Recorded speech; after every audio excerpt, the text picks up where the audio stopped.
Здравствуйте!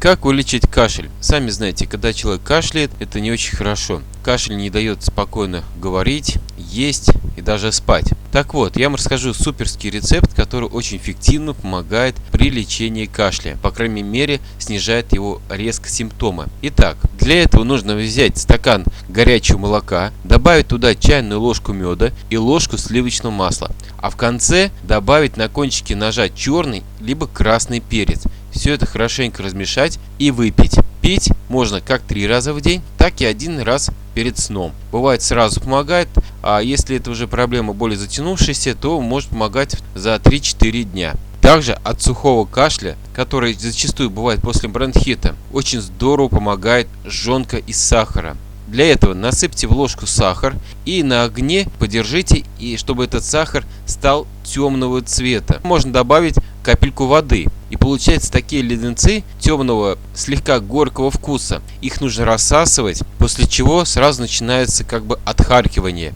То есть очень хорошо помогает. Еще один проверенный старенький рецепт.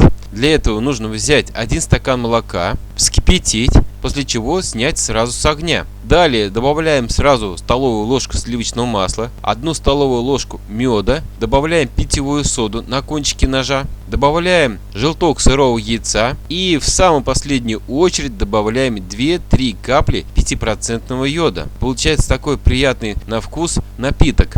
Давать детям по полстакана 3 раза в день в теплом виде. Хранится в холодильнике. Выздоровление наступает очень быстро. Помогает и детям, и взрослым. Даже при самом сильном кашле требуется сделать это лекарство, бывает всего несколько раз. А так, например, для взрослых достаточно и 1 раз выпить. Вот такие 3 замечательных рецепта. Надеюсь, они вам понравятся. Оставляйте ваши комментарии, кто уже использовал их. А на этом все. Будьте здоровы и до новых видео. Пока!